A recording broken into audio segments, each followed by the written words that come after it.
Hi, everybody. Welcome back to another episode of the World Percussion Group Academy Summer of 2025. My name is Megan Campbell. I'm super excited to be back this summer helping out with the World Percussion Group Academy again. I was a member of the virtual academy in 2023 and the live tour in 2023 as well. I'm currently studying in Copenhagen. That's a little bit about me. We are here with Ji Hye today. Does not need very much introduction. Amazing marimba player, percussionist, educator. We're so excited to have you. Thank you so much for being here. Thank you so much for having me. I'm so excited to be back and looking forward to hearing some amazing students. Yes, awesome. We will get right into the playing. I see you are here today. So we will go ahead and go first with Axel. Axel, are you ready to go?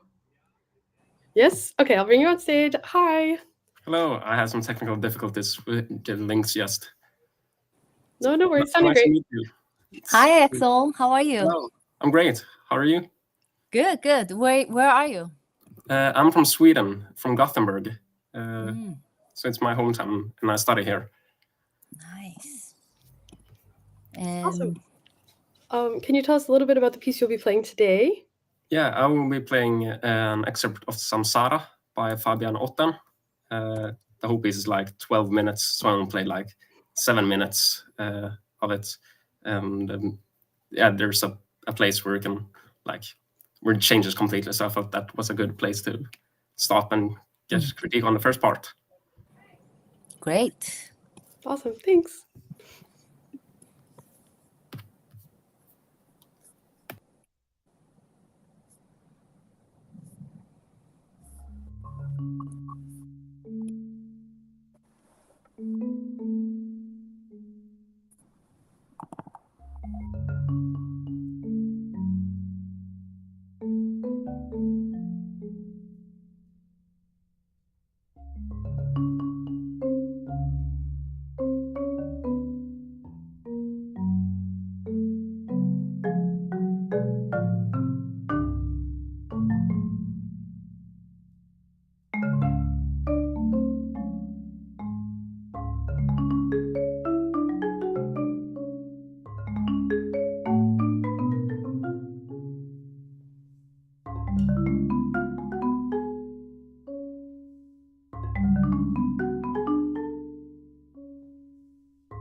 Great. Can you hear me? Awesome. Yeah, it's so nice to hear you play. Thank you so much. Excellent. Yeah. So talk to me about the piece. You play the whole thing, but we just hearing parts of it, right? Yeah, exactly.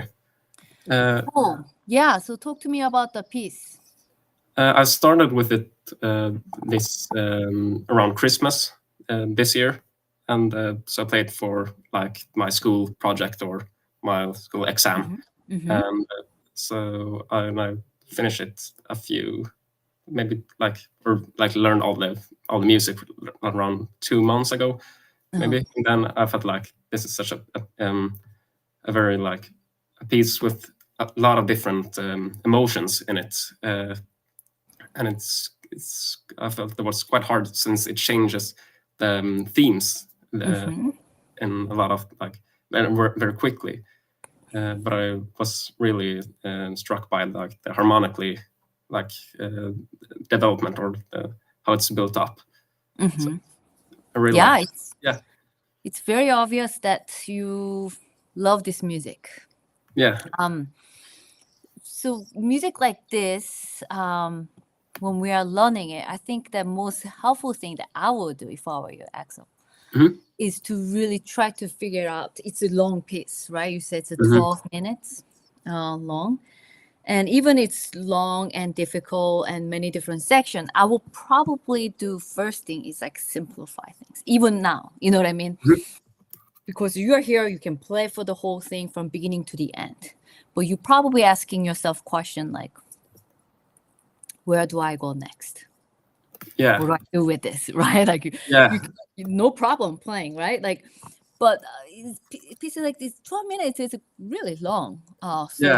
Right? It's kind of daunting, and there's a lot of emotions and different parts. So I will ask you to just maybe simplify the sections. So if you can divide up, I sort of look through the rest of the piece you sent, the PDF, the score.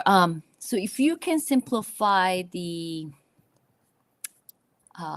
sort of the structure, the form of the piece, how would you divide up?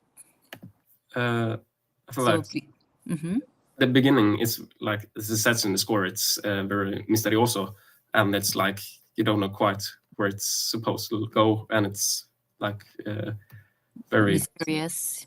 Yeah, mysterious, and it starts to have this like building like.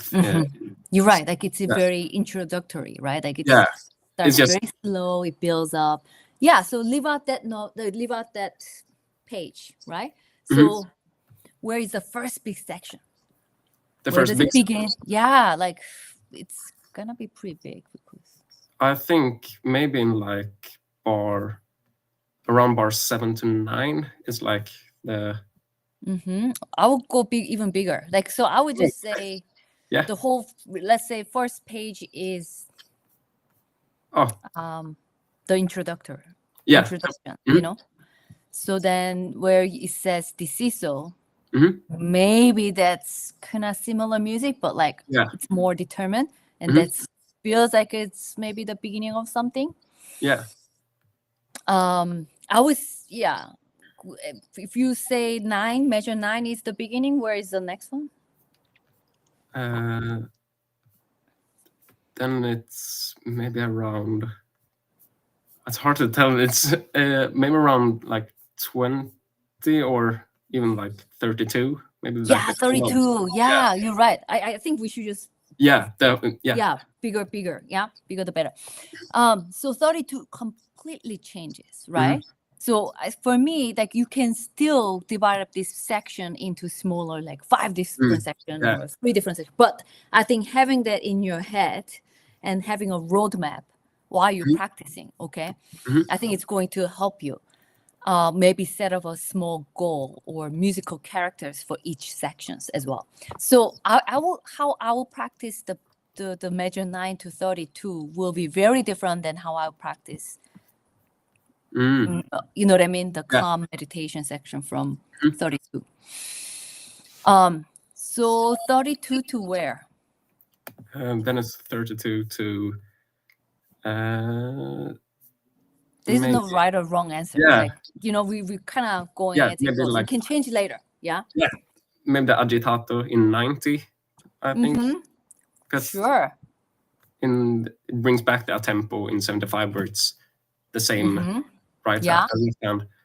So 92, maybe the tempo de rubato, right? Like the whole Yeah. ending can be maybe. Mhm. Okay, great.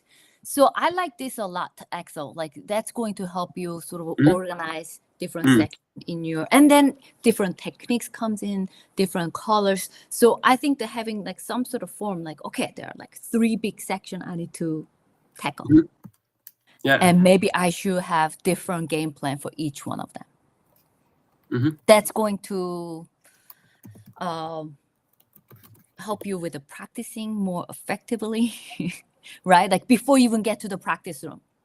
I think you should like have each one, okay, major 32 to here, and then this one, I'm gonna work on the octaves. You know what I mean? Like just thinking about different way. So let's go through each sections. We'll leave out the introduction for now. So measure 9 to 31, we said, right? Mhm. Talk to me about this section. I feel it's very like there's a lot of notes and it's very like filled. So it's a lot I of, agree. Yeah. and it's also like beginning to set more, maybe more serious note in the music, or more like, I don't know if serious is the right word, but it maybe like it continues on the mysterious part. I know what you mean. It's kind of improvisatory, right? Yeah. Like the left hand, there's Yeah. right. And it's very pianistic Yeah, exactly. writing, in my opinion. Like, and it's very successful. It kind of fits in on marimba playing, but it's almost like a Chopin etude, like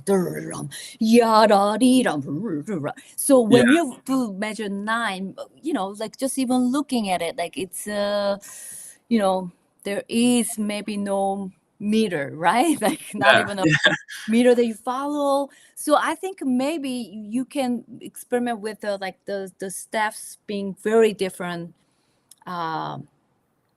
ideas or timbres or musical characters, right? Those fast notes in the bottom like staffs versus these eighth notes on top with the slurs. How you will play them should be very different. So you can experiment with all the slow notes that even measure 11, like you have this parallel with both hands. Those versus those fast notes.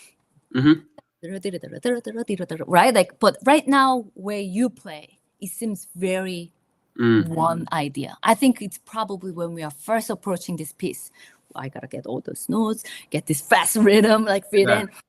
But I think you're at the point where, okay, like there are 2 very different musical characters. So how can I make them different? As if it's like played by different people in orchestra.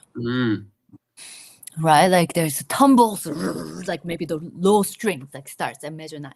And then there's high strings coming, yada dee da, like there's a mumble, right? Like so things like that, I think is going to help us to give us more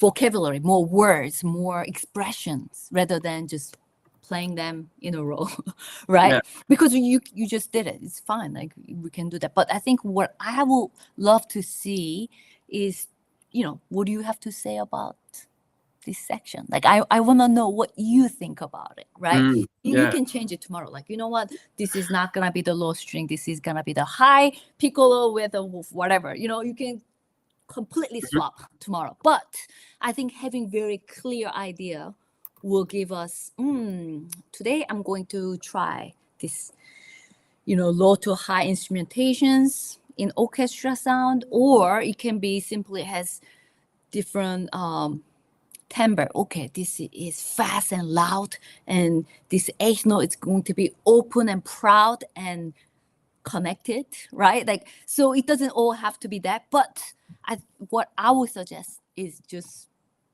trying to challenge yourself to get to the next step is looking at the score. What is composer giving you to do? And how can, even when you play the measure 11, I guess that's measure 12, the fast 30-second notes, right? Mm-hmm. That section with the octaves on the right. Yeah. Even that, I would love to hear, even though you have to kind of go back and forth with the left and right hand helping each other. I would love to hear just the dee dee da da dee dee dee dee. More separate. Right. So Yeah. that is serving like as if, it's on completely different place. And then the serving that eighth notes. From a technical standpoint, how would I achieve this? Or do you have any tips on maybe like different techniques for getting the different timbres for? Yeah, so that I get that question a lot. Like, so everybody's like, okay, so what kind of techniques do I need, right? Like, my right hand doing this. So I would say this: like, you have fine technique. Like, you have absolutely no problem just going through it. Technique can be that one-dimensional. For me, technique can be, if you're there, what I would do to push myself is going to be like, okay, but I want to say this in this way, just what we are talking about. I will just go ahead and dream about like, how can I bring out this eighth notes octave on the right hand while keeping this fast 30-second notes nimble, flexible, supportive role. So if you have clear goals like that and see if you can do it, and I think you do have a good technique, right? You have a right tools to sort of help you to be expressive. But sometimes you get stuck like, oh, I want to do this, but I cannot do, it doesn't sound like it. That happens to me all the time. Like I want to dream big and get there, but then like, oh, it sounds like my rhythm is not clean. My sound doesn't match, right? Like the sound is inconsistent, right? Like it's very maybe uneven. Okay, let's slow down. Da, da, da, da, right? Whatever that is, I will just go ahead and make sure when you are doing slowing down, it's not dumbing it down everything else, but like amplifying the musical goal, right? And see if I can do fluid motion with the right hand while keeping these fast notes somewhat flexible and not as important, not as foreground. Maybe it should be the background. And you can even do the dynamic, you can even do the rubato, whatever you want to do, but just slowing down, like just, you know what I mean? Like in the computer where you push the button, it doesn't change the pitch, it doesn't change your attitude. Actually, it needs to amplify. Like when I practice slow, I amplify everything else, exaggerate everything else, except for the tempo. And for me, bumping up the tempo is not an issue. Yeah. But it's just translating my idea into my head sometimes takes minute or two. Sometimes it clicks like, whoa, like, oh, fast. Yeah, let's do that. That sounds good. Or sometimes maybe it's a bad idea. It doesn't work. I practice hours on these two measures. Okay. Either I have really bad technique or I need to shift.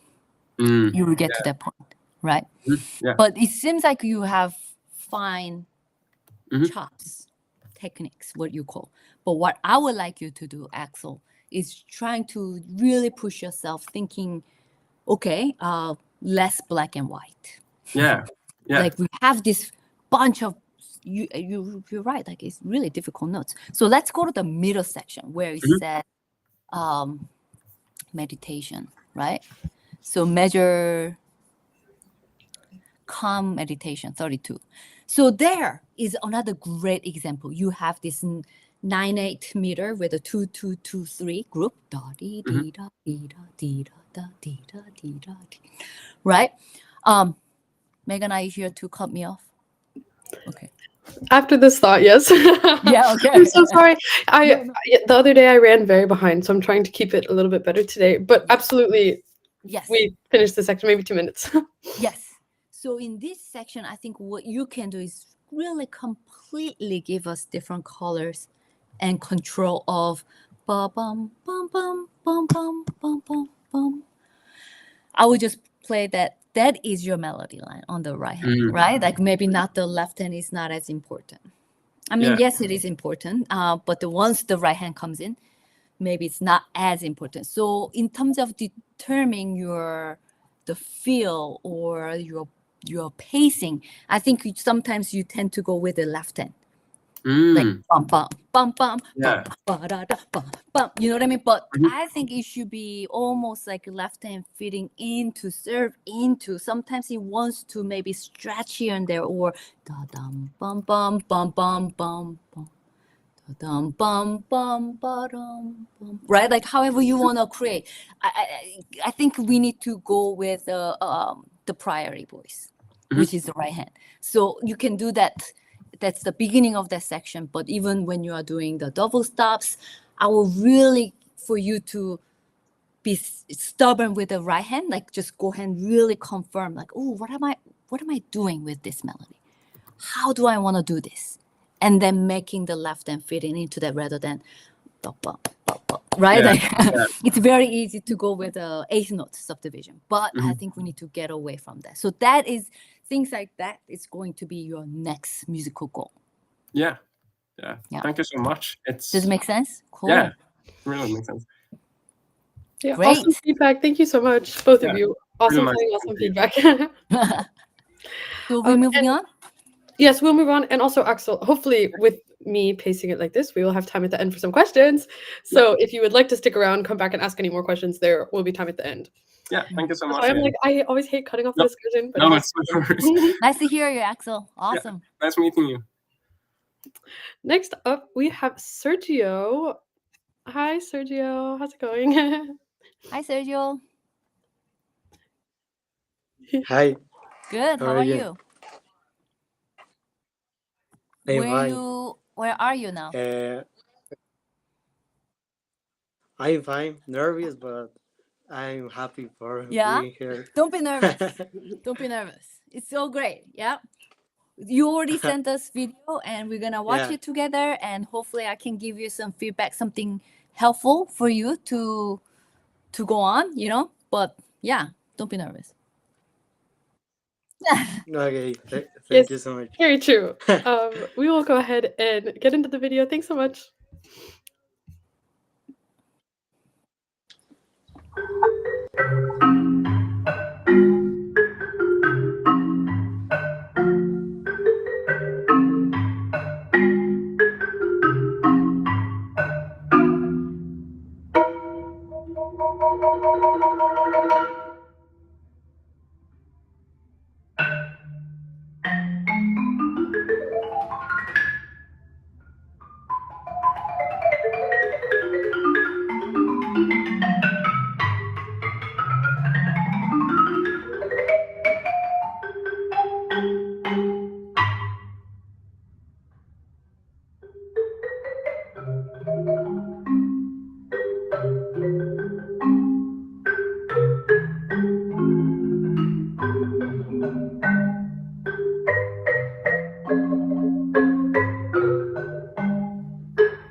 Great.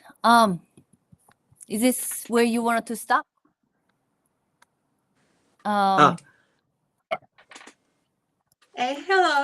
I'm here to assist on the translation for the comments for Sergio.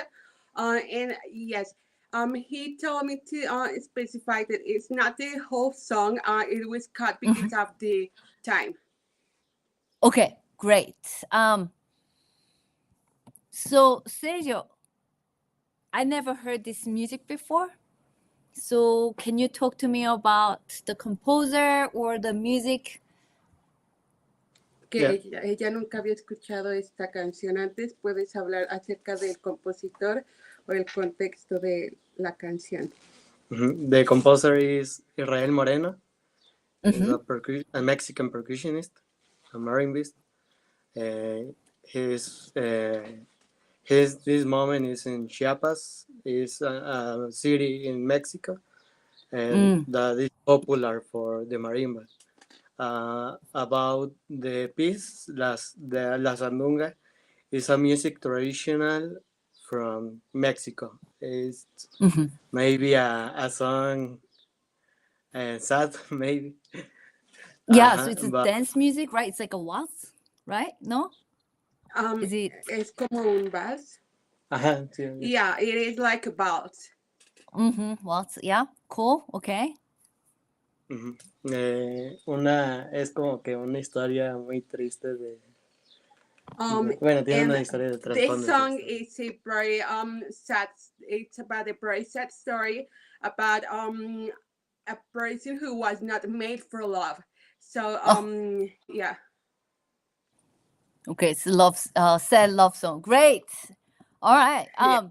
Thank you so much for sharing this because I didn't know this, and it's a pretty cool piece. So Sergio, I think that for yeah, maybe we can just talk about few things that we can capture the different kinds of expression and also balancing the voices. So when we are playing chords together, making sure that we don't just play the chords vertically. Maybe we can think about, just like what we worked on with the EXO, like the first students, maybe we should be really thinking about the line of the waltz, the melody of the song. So it seems, I don't know this traditional song, but it seems like it's very folky, and this melody is long, right? It's not just the one measure. So I would love to see if we can make the music much more linear rather than vertical. Can you help, Sergio, understand? Yes, of course.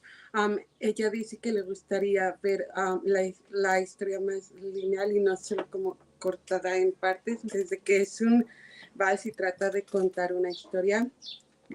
Como lo dijo el estudiante anterior, ver matices, sino solo como partes. Okay. Yeah. So for example, yeah, I'm sorry, I wish I can speak Spanish, but I don't speak Spanish. No. So for measure 15, you have da da di da da di da da da di da da dum bum bum, right? Like the melody line. But then when we have this da da da da kum, but the left hand seems to interject. It seems to disturb the line. Yeah. So I wonder the harmony on the left hand can support the melody without, right? Like chopping the melody. Sí, que la melodía apoyarse de lo demás y no solo verse como tú sabes. Okay.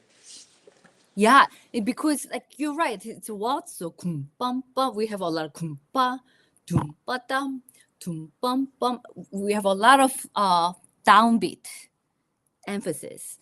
But maybe sometimes if the harmony doesn't change for 4 measures, maybe we don't need to play the same way, right? Like to support the melody line. And then when there's a harmony change on the fifth measure, maybe we can change something to that to bring the special harmony. But I think that if we do it for every measure, our ears go to the downbeats emphasis rather than hearing this beautiful melody on top. Ok, que la melodía puede fluir y desde que la armonía y la melodía no cambian, marcar esos matices y esos cambios para que fluya. Okay. Yeah, does it make sense? Sergio, do you have any questions? ¿Tienes alguna pregunta que sí hace sentido? Sí, sí tiene sentido. Yeah, it makes sense. Thank you so much. Yeah, so I think you're doing really good job with certain moments when it's like a maestoso, just like where we are at. But I wonder, even in the opening, to really bring out different sound quality of the marimba. It's very direct of the sound that you have. Dum, bum, bim, bum, boom, right? But maybe we can warm up the sound. Maybe hearing the resonance around those three pickup notes. Bum, bum, bim, bum, right? Sí, que le gustaría ver, sobre todo al principio de la canción, explorar todo ese como warm-up, el calentamiento, para que vaya como se vaya construyendo junto con la canción. As a musician, even percussionists, we really need to hear the sounds more than just the attack. We sometimes even before you hit something, right? Like trigger that sound. Even before that, maybe we need to anticipate what kind of sound it'll be. It'll be sound or it'll be right? But a lot of times percussionists, we do that. But then once the attack occurs, like we forget about the actual sound that you're creating. But I think, Sergio, one thing that I think we can really push yourself to do is hearing the sound that's coming after the fact, right? Like how are you going to play this 3-note pickup? Bum, bum, bee, yum, bum. Like you want to connect those 3 notes, the very first, how we play. Or even the first downbeat on the second measure, like what kind of chord is this? Is it this or is this? I think we need to really hear and respond so that you are not just creating the attack, but really hearing the sound after. Okay. Que le gustaría que te empujaras a crear sonidos en conjunto y no solamente como individuales, o sea, construir notas y partes de la canción que vayan en conjunto, que se construyan entre ellas mismas para que fluya de una manera más pues sí, fluida y que entonces cuente la historia. Does it make sense? Que sí hace sentido. Mm-hmm. So, Sergio, tell me about the Makes sense. opening. Before, like the first page to first measure to 14, measure 14. Que le cuentes acerca de la canción, del opening, de la introducción de la canción desde la primera página hasta la 14 línea, no sé. Para mí es como una introducción a lo que es el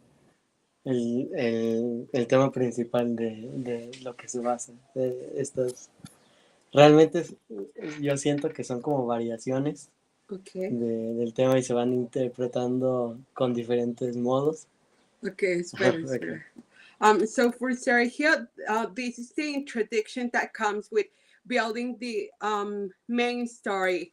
So it comes with creating a full story, telling about a sad love story, and the introduction comes with the building the story 30 notes. Entonces yo siento que es como el principio, un pasaje armónico de toda la canción. Okay, so he thinks that the introduction is an harmonic passage for the rest of the song. Mm-hmm. Great. So like the measure 10, like when we go all this arpeggio, and it's a little bit more cadenza-ish. It's a very free, improvisatory. Maybe we can even take more freedom to go up, down, up, down to finish that from 11 to 12, 11 to 14. Do you have the music? Does Sergio have music in front of him? Yeah, que desde el 11 al 14 le gustaría que fueran arriba, abajo, construyendo la canción. Less rhythmic.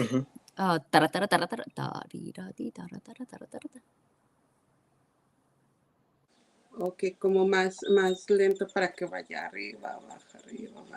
I will maybe try even see how much is try a lot, and then you can come down. But I think since you said it's a mysterious, it's the sad love song building, and we get very maybe preview. It's almost like in a movie, like a little bit of preview of what's gonna happen. I think we need to set that tone nicely, and I think this section from measure 10 to 14 can be much, much freer, not rhythmic. Ok, que desde la sección 10 a la 14 puede ser más libre para que se vaya construyendo y introduciendo a lo que es la parte principal de la canción. Y que no sea tanto rhythmic, no sé qué es eso. Pero... Okay. I have Y, por ejemplo, ella como haría, o sea, como que esas partes libres, ella como piensa esas secciones para crear su historia. Okay, so for example, in this particular section, how would you use this to create or how would you play yourself? I will probably experiment, like try different ways, but maybe with a tempo difference, like open, start slow, yum, bum, bum, bum, bum, da, da, da, da, da, da, da, da, da, up, one way, right? And then yum, bum, ba, da, di, da, di, da, da, da, di, da, da, da, da, da, right? Like as a one another gesture, rather than da, da, da, da, da, da, da, da, da, da, da, da, da, da, right? I will make a one gesture top, and then. Oh, okay, thank you. Que empezaría lento y luego ir construyendo el tiempo como si fuera, no sé, en crescendo, que empiece lento y fluido, pero que termine arriba y más. Okay. And I will maybe when you're practicing this, don't do the same way. Maybe try 3 different ways of 3 different speeds, and see if you can make it smoother, if you can make it more improvisation, right? Like, something that is very much of flawless, like smooth.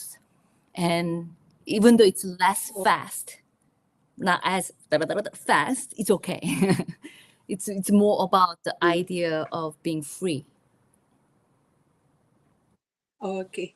Que le gustaría que ella incluso lo intentaría o exploraría con diferentes tiempos, con 3 o 4 diferentes maneras para que sea más, no fluido, pero más espontáneo, o sea, que cuente tu historia. Si estás leyendo el papel, pero que le pongas de lo tuyo. Okay. I have a question for you, Sergio.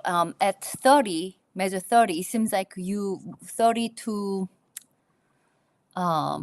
44, you have played the right hand all octave. Is that you meant to do that? Oh, yeah.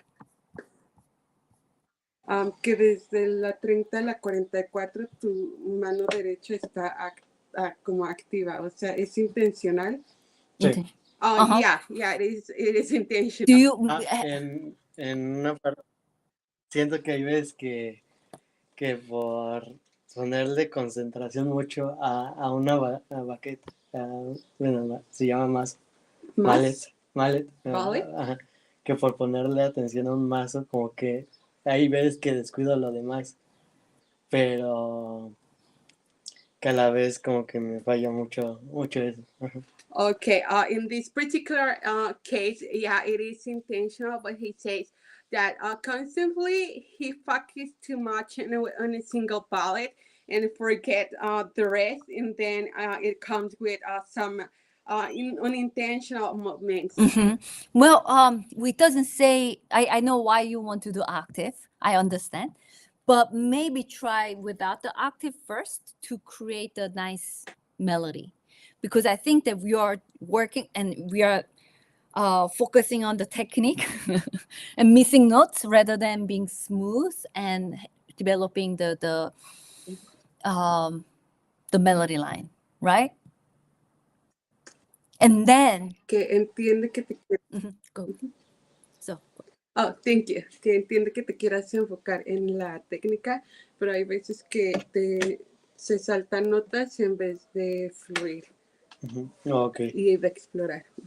I think then you have idea of how you want to do it without having to have a difficult, right? Like octave is very difficult, but because da di da da di da da da da, it's very rhythmic. But maybe you can make a line ya di da da di da da di dum da di da da dim, and have that in your ear, and then maybe add octaves later, right?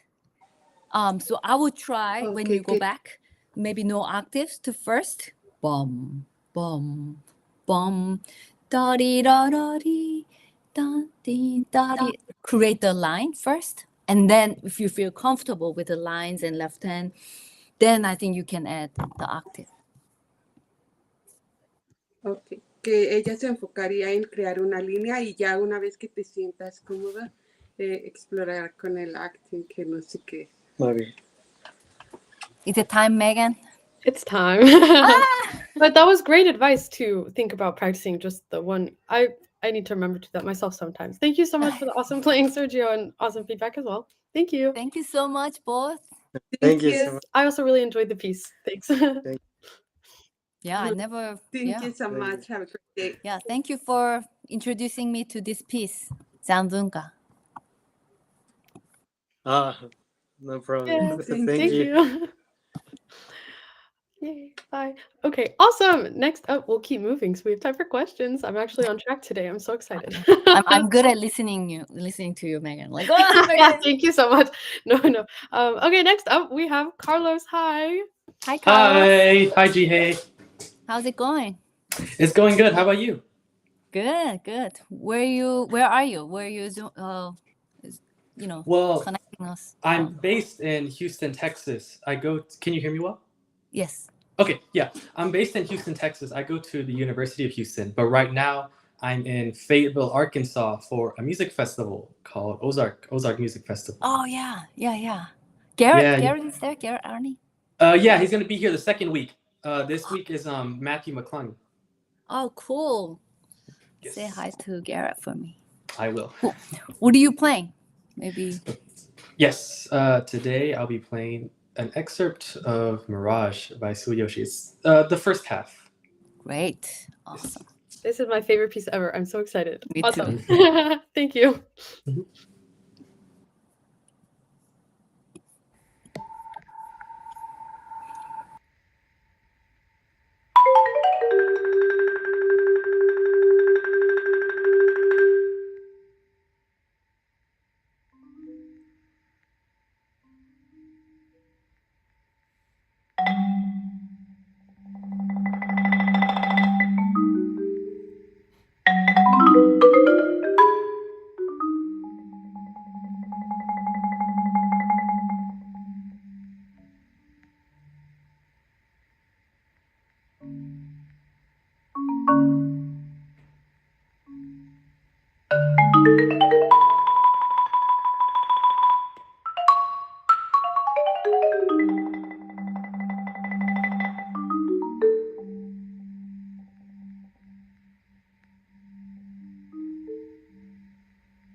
Great.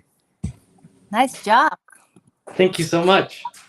Love this piece. Great. Me too. I can tell. Yes. Colors. Yes.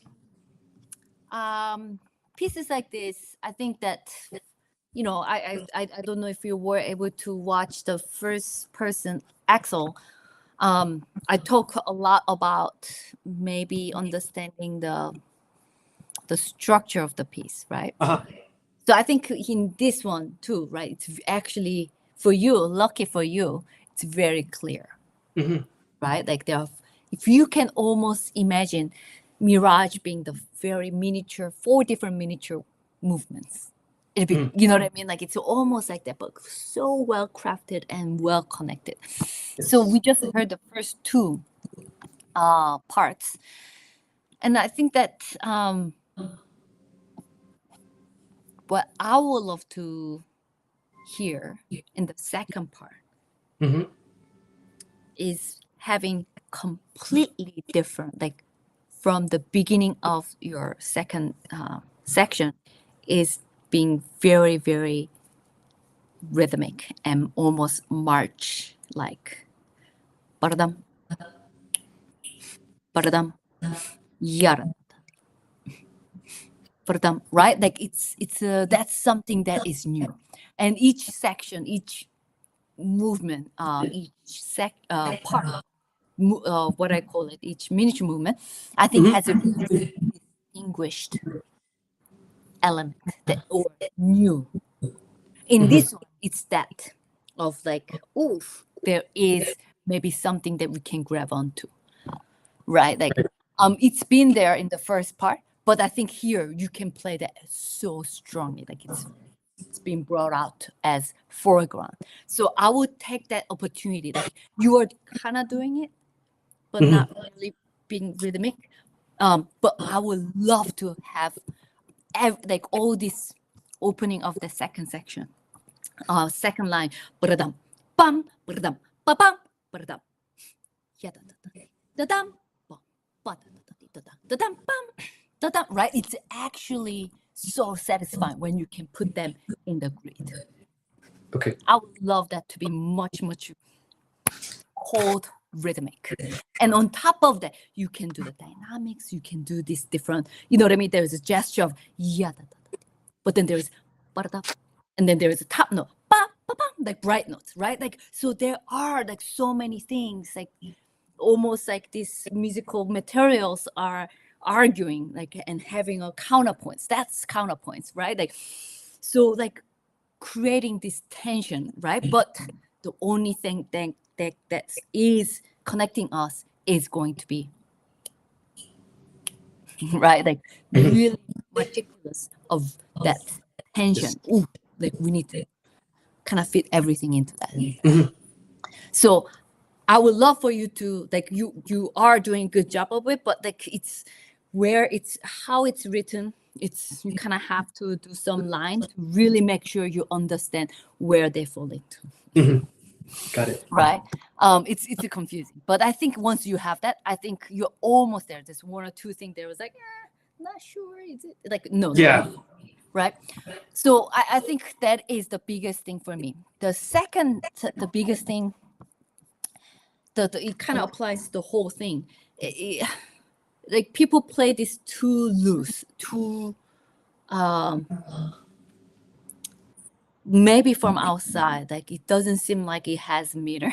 If I'm talking about the first section now, Right. but actually, Tsuyoshi gives you such a detail about the pacing. I think our pacing is a little off. Okay. Sometimes it's too slow. Sometimes, like I think you need a little bit more guidance, right? Like it just seems like it's a little, I don't know, I'm gonna play this. Like no, he actually gave you very specific time. So if you look at the score, it gives you lento, but like 42 to 48, right? Coordinates. And if you see those number 3, there's a 3. That means it's in 3. So there are 3 coordinates.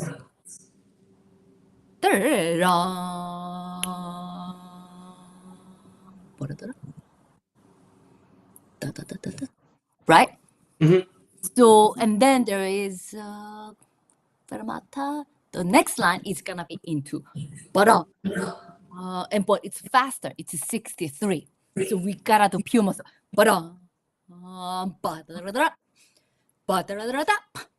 And then that's in 2.5. That means it's in 5/8. Does it make sense? Or Yes. 2 coordinates and half. And the third line is we go back to 3, but in 60. So see, you like it's a very, very highly controlled music. It just seems like it was kind of swimming. We didn't really get faster.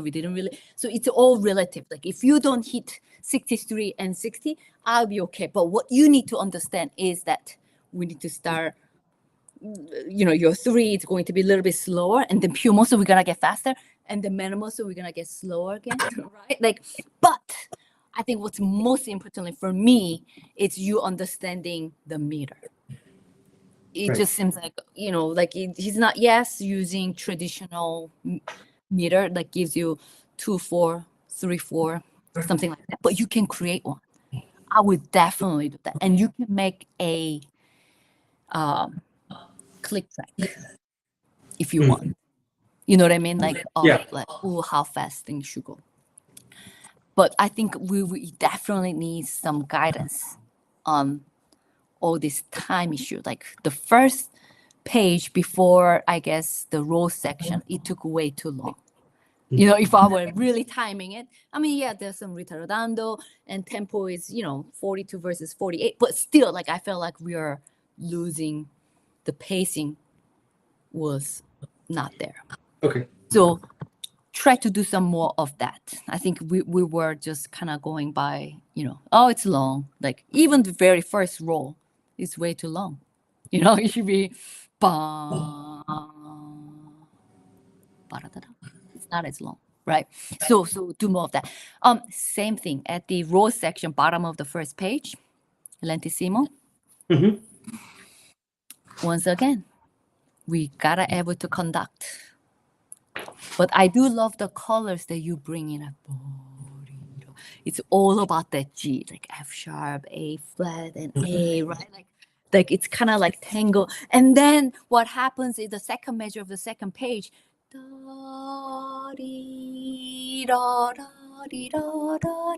and then poco piumas the second line,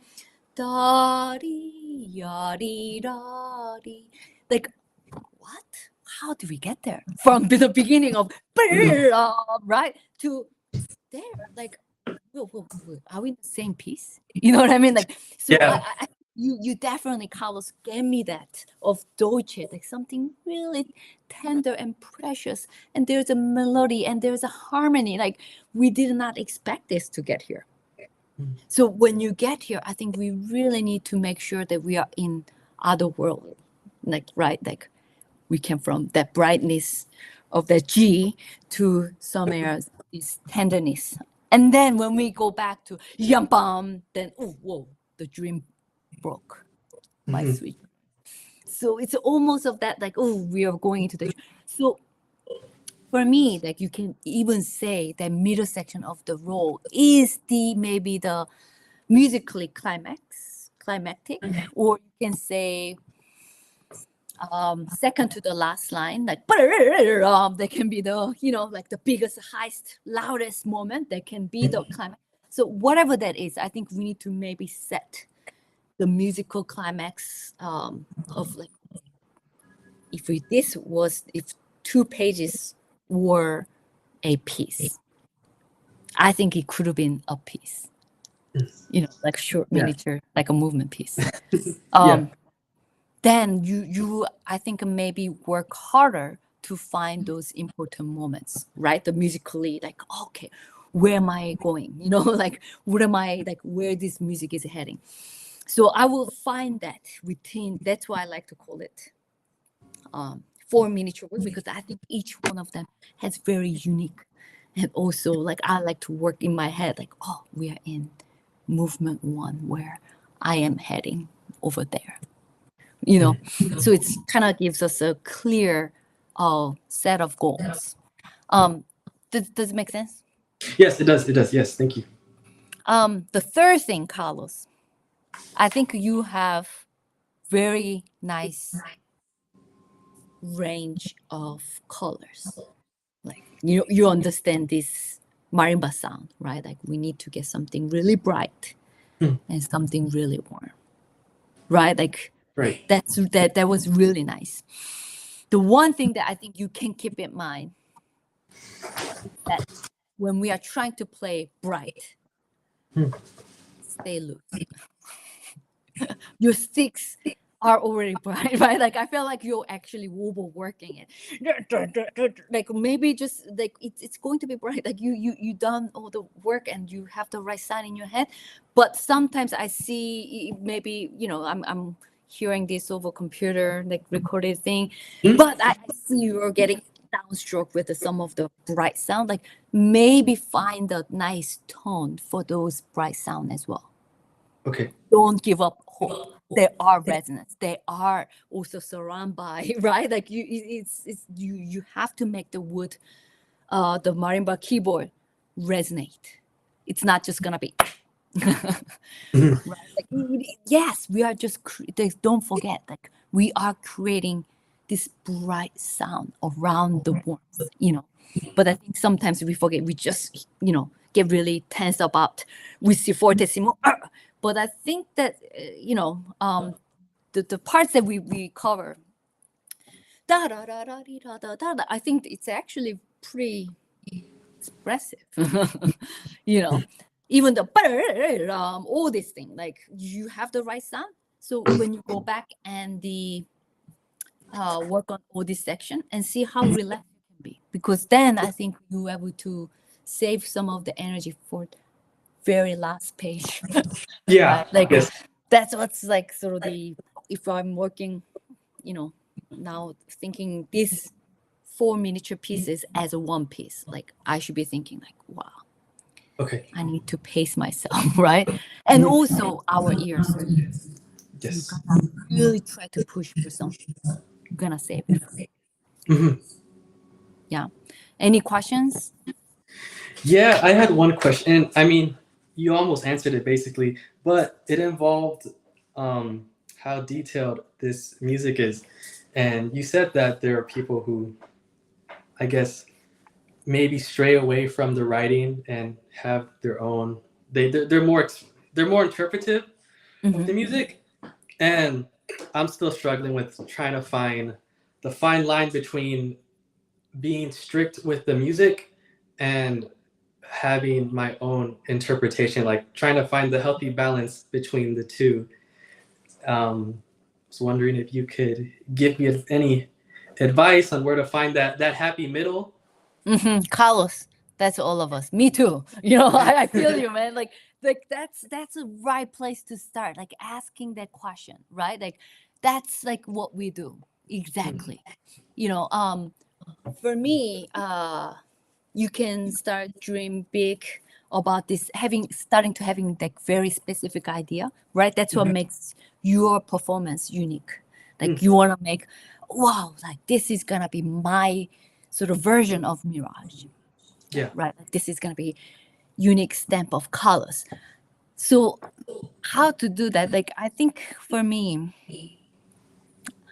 even when I'm ready to record or even when I'm ready to perform, like I will make sure that all this, like I guess it comes from the appreciation, like what makes this piece awesome for me. Right?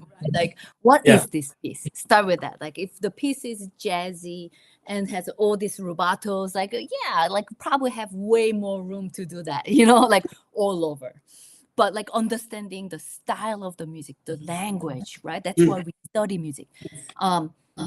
There will be a place in this within this piece. Like he gives you like expressive, or you know, like within the line, right? Like, and he gives you like tempo marking, right? Like, so within that, like you need to be able to maybe conduct along, but there is a room to kind of go here and there, but still be in three, right? Or something. But I for me, what like the opening of this piece that I kind of was focusing on earlier, like for me, there are so many markings at the even first line. Like I'm looking at it, makes me dizzy. Like 1, 2, 3, 4, 5, 6, 7, 8, 9, 10, 11, 12. Like able to do that. Like I want to actually do it. What you know, the composer is giving me. Because he can, like, the composer can only communicate with the things, right? Like she cannot communicate the things what not to do, right? Like, but can tell you like, oh, here's how I will try to do as much as I can. Even like, what does that mean? Rapido, like, okay, fast as possible, but with the accents, with the attitude, with the, like, you know what I mean? And it needs to be grace notes or not rhythmic, or just asking that question: what does it mean to say the grace notes going into the G? And how am I gonna get into the pianissimo ritardando before I go right? Like it doesn't have a diminuendo, but it does say parenthesis ritardando right before. So what does that mean, right? Like, so I will like, I when I look at the score like this, I often like, oh, is it for me? Like, is the composer communicating with me? Even the second line, but it's right piano, like sporzando, like piano, and then diminuendo and forte, right? Like, okay, let's try. I'm gonna try my best to do that. And how do I, like, you know, ooh, like, but do I wanna like maybe manipulate the roll speed to get to, you know, those are up to me, right? Like I just need to make sure that I need to blossom. Like he want you to go, but right, like subiro, like so get louder and then also come down. Like, you know, those are the things that I know, Megan, I will find out.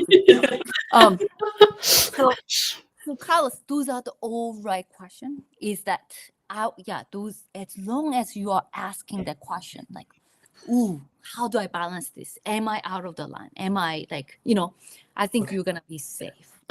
Just you know what I mean? Because most people just like, oh, like I'm gonna do this. And that's why you also have great teacher, because you know, I often tell my students, go crazy.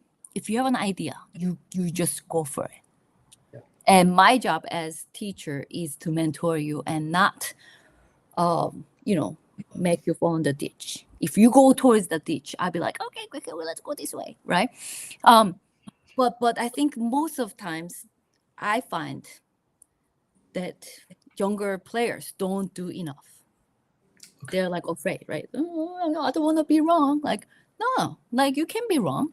Like it's time to be wrong, so that we know how much do I go?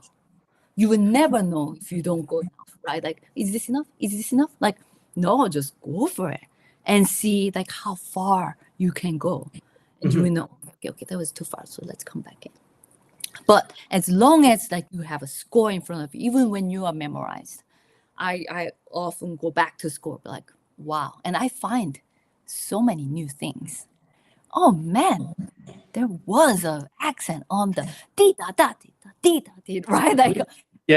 Like crazy. And there are dots, and there are like like so many things, like poco rubato with accelerando. Like, oh come on, like how do I do that?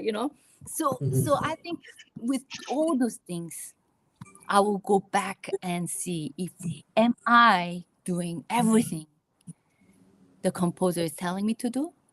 And when you are changing it intentionally, not by accident, you better have really good reason. Like, oh, I feel like, I don't know, I don't feel like doing it. That's not a good reason. You know what I mean? Like, but if you have like, oh, I really want to fight for this harmonic changes here. Like, let me take a little bit more time before I can go back, or something like that. Or like the dolce section. Like, oh, let me enjoy this like swell. Like, how do I do those? Oh, maybe it's up to me to have different roll speed, or if it's up to me to choose the mallet that serves the both ends. How to be bright, how to be warm. So all those things, I think there are a lot of those choices that left us knowing what they are, right? Right. But as long as you keep asking that question, Carlos, like you probably will stay safe. Great. Thank you so much. I really appreciate all these comments. Great job. Awesome job. I will second as well. I've been playing this piece on and off for like almost 2 years now, and I'm like the type of person that I will get bored of a piece in like 3 months. Be like, okay, I did it. I'm done. I'm ready. But I never get tired of this one. And every time I'm working it back up right now for something. I look at the score and the first page, I didn't see that right there. I've worked it up 3 times now and I still didn't see it. So that is the best advice ever for this piece. And I hope you enjoy getting to grow with it too. It's really, really fun. Yes, I will. Thank you so much. Yeah, thank you. Thank you. Bye-bye. Okay, nice. Oh, I love that piece so much. Yeah, me too. Next up, we have Lorenzo. Hi. Hello. Hey, Lorenzo. Here. Is my work working? Yes, everything's all good. And Great. Lorenzo, I have a question for you. How did you find this piece? So, And if you could talk a little one bit about of it as my well. What is this? Sorry. yeah, this is Umbral Ambitions. Cool. So one of my section leaders in high school marched troopers, the drum corps, Yeah. and his section leader wrote this piece, and I just thought it was the coolest thing at the time, me in high school, and then now a junior in college, I finally have the ability to play it. That's so cool. I also marched the troopers with this guy, and we went to high school together. I've known Joey since I was like 12 years old. So I saw this today, and I was like, what? This is so cool. Nice. Well, That's awesome. yes. Thank you for playing his piece. That's so cool. Go troopers. Okay, let's get right into it. But I had to ask before we start. Thanks so much for being here and for playing his piece.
Yay!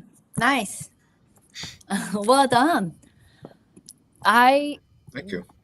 I never heard this piece. And where you playing it, Lorenzo, like I'm like, wow, this looks pretty easy. So I think you're doing great. Like that is the sort of the ultimate goal with a like very difficult piece. Like this doesn't seem easy looking at the score, right? But like you just like kind of playing it, like it doesn't look, it seems like it's very easy. So well done. Like that, I don't see any sort of technical difficulty. Any spot doesn't seem like I got this, right?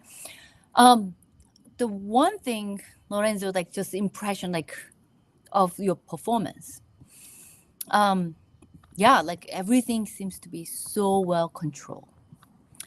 But in this piece, if you can tell me one or two spots where you think that,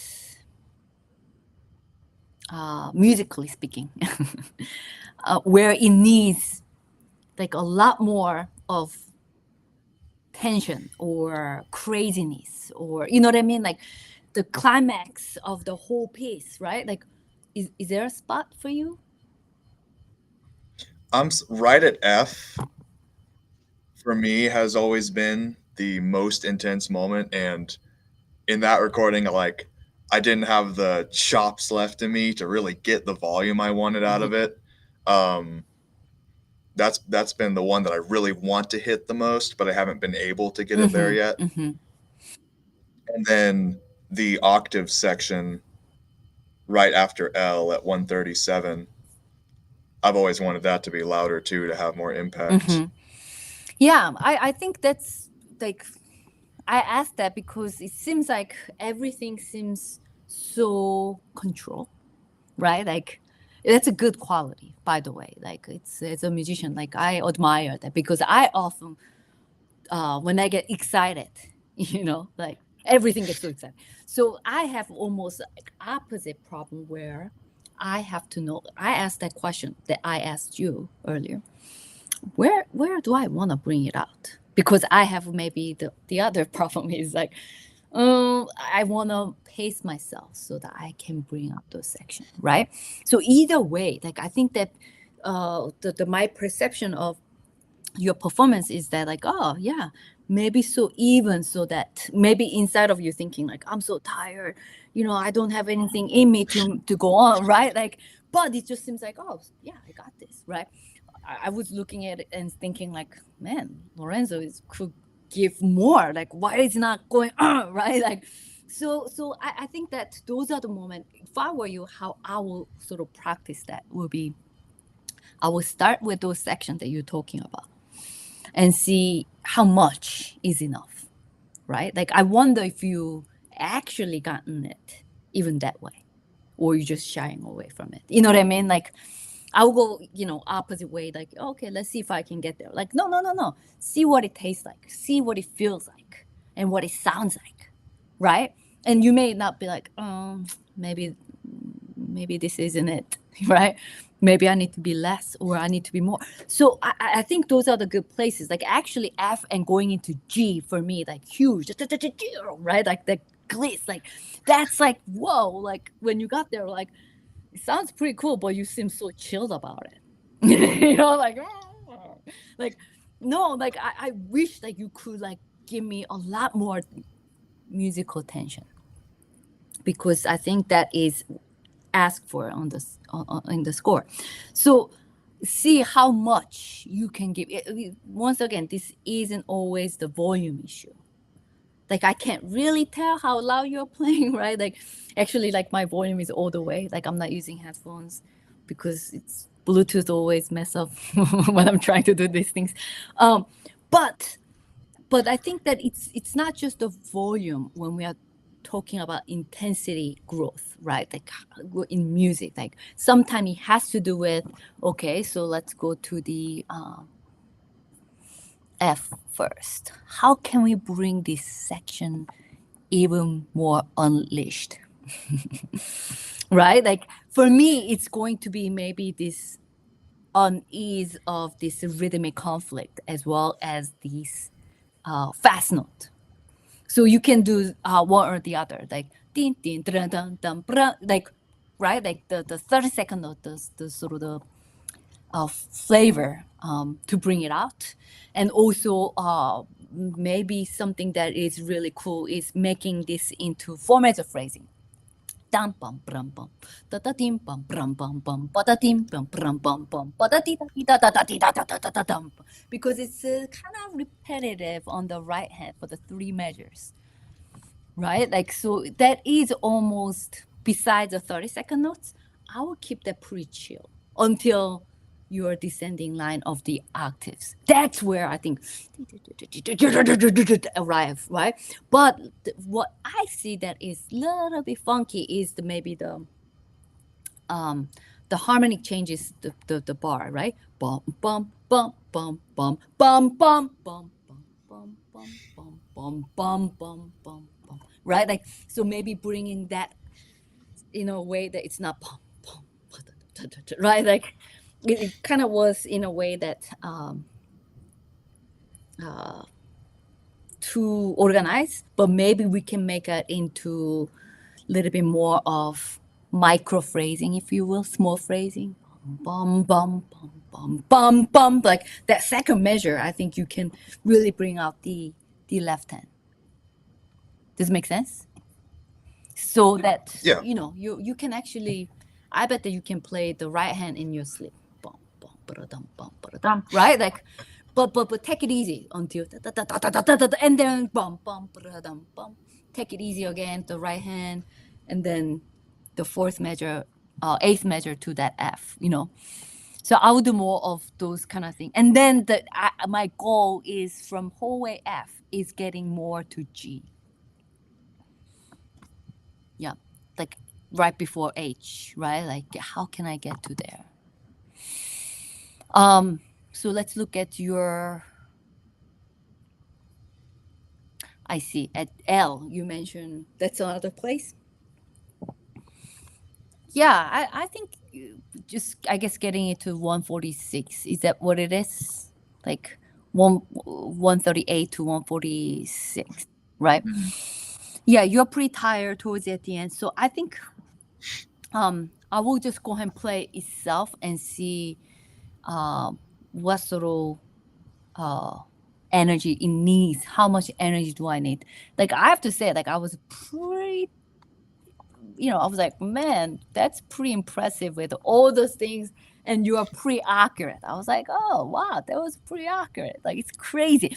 So what I will do is sort of embracing the chaos of that. Like, it seems like you are like, but go ahead and play out. You can mess up the notes, right? Like, okay, how that is a goal. Like when you are trying to play something that is, you know, burst and emotion and just being like, you know, unleashed. I think you also need to feel that, you know, but it seems like it was a little bit controlled. It was a little, so, but, you know, we can definitely have this emotion and portray those tension by practicing. So, okay, let's see how much attitude I can give on this one. For me, this is pretty difficult, right? Like it's all the octave and it's pretty obvious, all the arpeggios. So I would just give like, okay, like if I were blindfolded playing in the dark, would I get it? I think it's also, you know, it's mental, right? Like it's, oh, I don't want to miss notes. Like at this point, I think you shouldn't care. Like I can do this. Like you just did it. I'm just gonna give out everything I have plus 10 more, right? Like I think we need those kind of attitude to make this section happen. Not like I'm gonna give everything minus 50 because I miss notes. Like at this point, like I'm like, who cares? I got here. You know, let's celebrate. Like let's, you know, make this fireworks. You know, so practice that with the same sort of emotions that you will want to give. It's not just like, okay, I'm gonna see if I can hit the right notes. Like you just did, like it's fine. But what I'm asking is like, make me believe this is something, right? Then I think you need to believe in the emotion. You need to invest it in the emotion. That's, I sometimes feel a little bit more for the right reason, like, oh, if I do that, I miss notes, right? Like my students get it, and then they're like, oh, see what happened? You made me miss notes. It's gonna take more than one try to really support your idea. Sometimes maybe it feels wrong, maybe sometimes it feels embarrassing, but try really hard to I guess, trust and develop your own instinct, right? Like you said, those are the two moments. Yeah, see if you can make it. Maybe it looks silly, maybe it feels too much at the beginning, but I think that we need to kind of see you invested in that emotion, then we will sort of buy into that. Yeah, cool. What else, Lorenzo? Let's see. Yeah, so No, that's good because I've been on the other side of the pendulum where like I always give too much energy and I miss a bunch of notes. So now I think I'm on the other side where I'm like, okay, I need to stop missing notes, and I think I've lost that spark. Yeah, it's a balance, right? Like we always want to go back and forth. I wonder the opening the roll section. I mean, it's really the rolls of marimba is really tricky thing, even in the in-person session. But do you have any trouble? Like I can kind of give you some feedback, keeping in mind that this is virtual. But Yeah, I think I needed a larger microphone because we have Keiko Abe boards. And so, especially with those little condensers, I feel like I can't hear any of the resonance. Yeah. But I am curious because I took this piece to Pius Chang, and he reversed the way I did my rolls. Like I started slow and sped them up, and he was talking about like have the tension resolve by also resolving the tension in your hands. Well, not tension in the hands. Yeah. No, I think. I'm curious how you would pace this section. Yeah, I think often depends on where it is. Like, it doesn't always work for me. Soft, slow, loud, fast roll, right? Like you sometimes, like I started fast so that you hear the chords. For me, it's also that like because when it's so slow, like you hear the rhythm rather than the four chords in a harmony. So yeah, I think. For me, I didn't have much trouble with necessarily with the roll speed, but it just seems like it was the open and close. Just seeing how this whole section is being connected. First 2 measure, and then 2 measure, and then 3 measures, right? Like, but I think it's a really like short introduction, right? It's just one idea. It's a breath, like short 2 breaths, long breath, and then, but it's maybe a little bit more connected.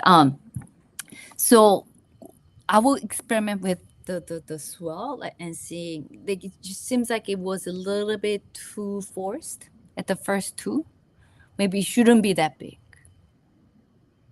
In terms, like I'm talking about the range of that swell, so like maybe it should start less, right? It seems like it should be. It's not so soft that it's unaudible, but I'm talking about once you start, the swell shouldn't be so big. Like it seems like it kind of started it, but I wonder it can start warmth, as you said, like you're, have hard time hearing.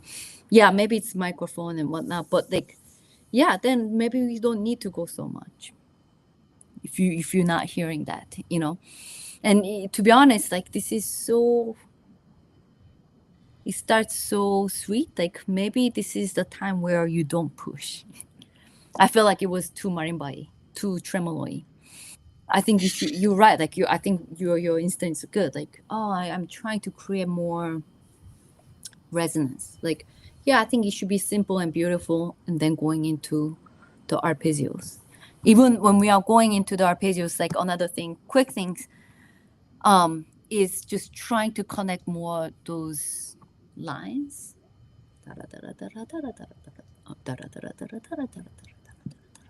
Right, making how can I make this easy? I actually felt it way more once the octaves, once the music got harder. But in the beginning, I didn't actually get the sense of the phrasing. I felt it's very much 16 notes based. You know what I mean? So maybe not treating all these 6 notes the same way. They were too even, in a way. Yeah, I Right? gotcha. Like, yeah, I think if you're trying to connect the line, if you're trying to be maybe it shouldn't be so even. Yeah, but other than that, it sounds really, really nice and well paced. Awesome. Thank you. Awesome performance. Thanks so much. Nice job. So, before you. you go, I just wanted to ask, what kind of person Joy is, as a just a person, not as a composer. If you know him. Yeah, I can talk a little bit about him. Yeah, he Joey went to the Berklee College of Music for film scoring and production, things like that. He was we were in drumline together in high school and we marched troopers together. So he comes from like a very Atlanta background, as we talked about earlier. But yeah, I think he wrote this piece a long time ago. I don't think he's the biggest fan of it anymore compared to some of his newer pieces. He's writing some new works that are more like accessible for a lot of people, I guess, to play, because this one's obviously very difficult, but he has more music on the way, so yeah. Awesome. Yeah. Yeah, Thank thanks you. so much, Lorenzo. Yeah, sweet. Up next we have Eric. We have some snare drum coming next, it looks like. Hi, Eric. Hey, Eric. How's it going? Hello, Ji Hye. Good. Nice to How are see you? you. Nice to see you too. Yeah. Have you been well? Yeah. Are you connecting from Texas? I am from Galveston, Texas. Very cool. Would you like to talk a little bit about the piece you're going to play today? Of course. Yeah, I'm playing De Recluse, specifically number 9 from the Dos Etudes. Cool. Are you preparing this for certain things, like graduate? I want to keep it in my hands because I think it's it's very important to me, like the piece as a whole. Cool. Yeah, number 9 is just the most fun to play for me. It's a good one. It's a hard one. Yeah. So like any advice or tips on it would be Great. helpful. Let's hear it. Awesome. Thank you. Of course.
How long you been working on this, Eric? For a few months. So I think we as percussionists really like to make our life difficult giving you something like this, right? So I just want you to maybe understand like what this like. Yes, this comes a lot in the audition setting, like for graduate schools or summer festivals or even the like orchestral like auditions, right? So what are the things that is asking you to do? I think it's asking us to do some dynamic control, tempo, like learning to shift from a forte dynamic instantly to a pianissimo. Yeah, right. The cassette clair, the drum itself, it has like huge dynamic. It's like a piccolo, and it pops, and then also allows us to play super soft. So I think the range of dynamic is important, and also all these grace notes, right? Like I wonder, I give you one or two things. The number one thing is going to be really making sure your roughs in Dela Cruz here is going to be different than roughs will play in rudiments setting, right? Like, so you probably have heard that, right? Like orchestra setting of this Dela Cruz is kind of becoming the standard repertoire for that, representing like, oh, if I'm playing solo for representing the symphonic snare drum playing solo, like I will pick this. So in this setting, we want to make sure those roughs are not as open. It's a little bit closer to the main notes.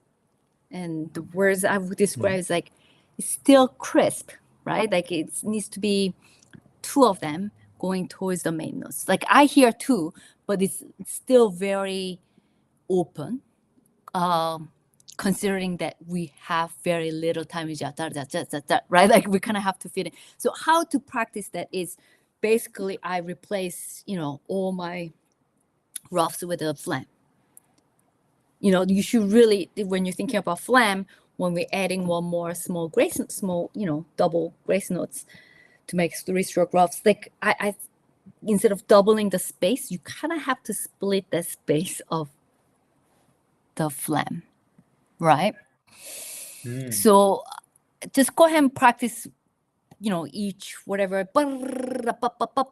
with all of them with maybe comfortable dynamic, and I would just play them with all flam, and one by one I will go ahead and replace with just knowing the space, because I think what happens, it kind of ruins the skeleton of the rhythm, right? So the number one thing is just that, yes, it is really difficult, and we have all the crazy stuff, all the small stuff, drags and all this like rolls and whatever. I think one thing that is successful when the Dela Cruz gets played well is that it shouldn't sound like popcorn in the microwave, right? Like often like it kind of does, because you know why? Like it's so complicated. It's really hard. But actually the music is in 6/8. It's pretty simple.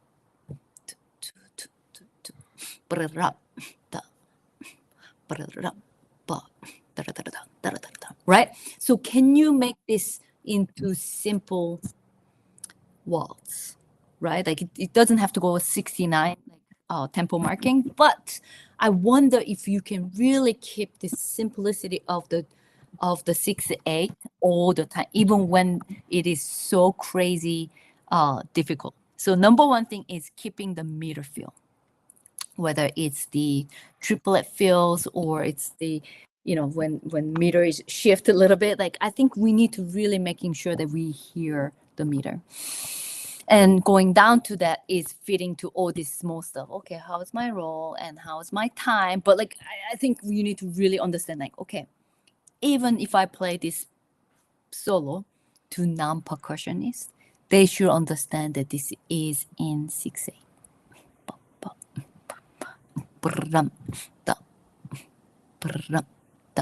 Right? Like That's hard to do because we don't have downbeats, and it's on purpose of that. But on the way, like I think I would love all of them into organized in 6/8 so that it doesn't sound so random.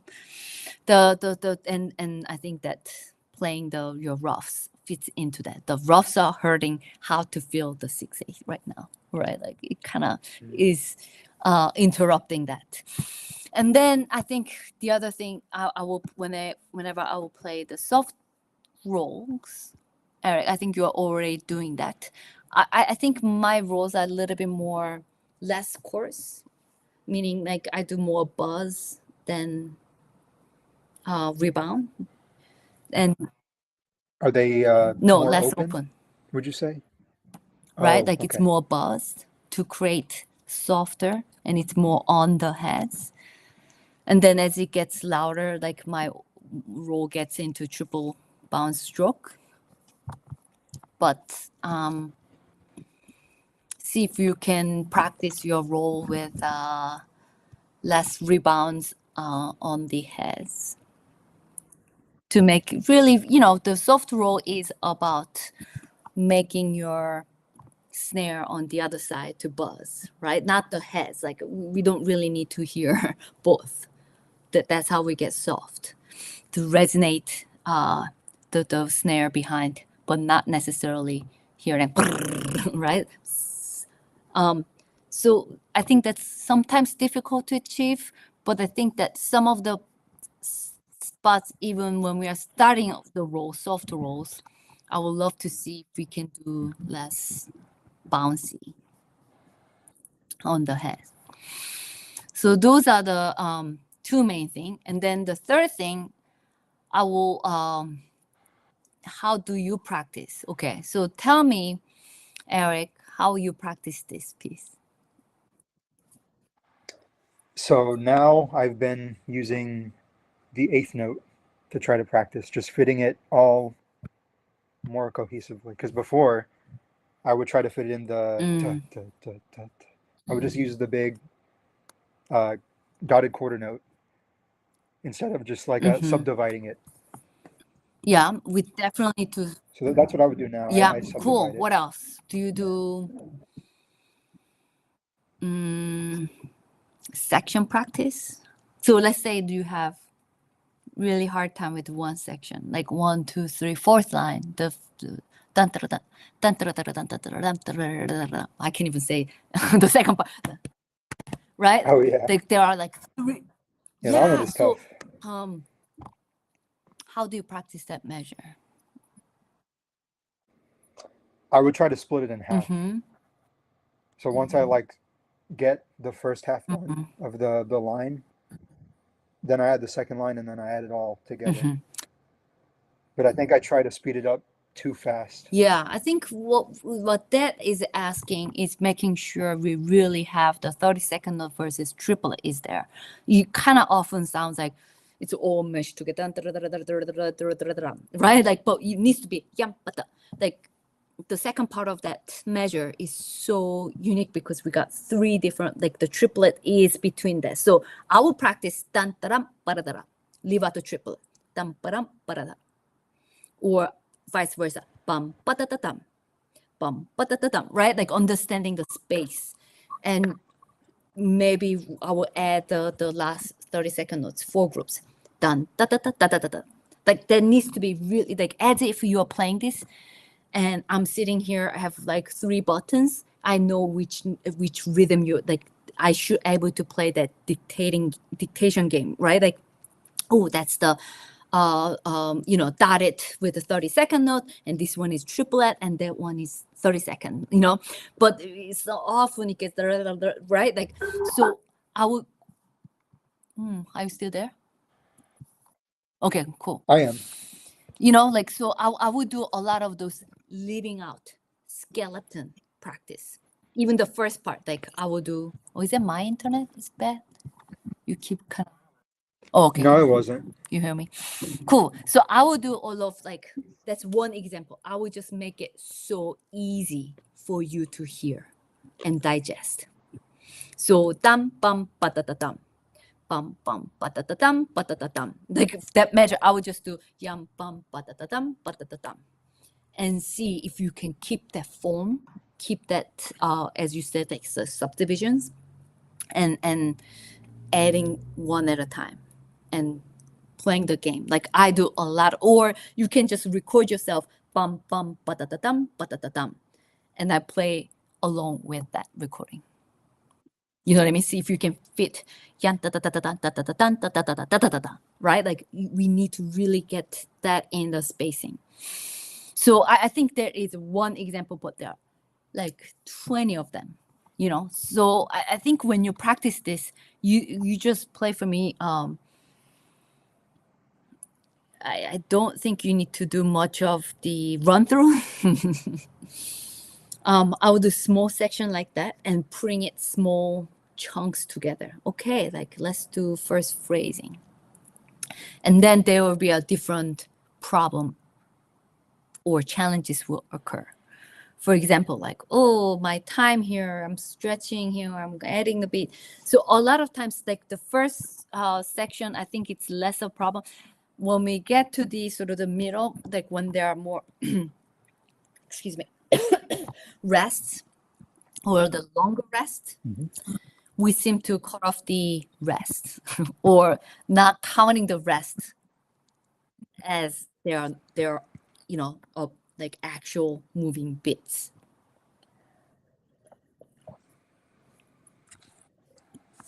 So how do you practice that, Eric? Practicing the rest. That's a good question.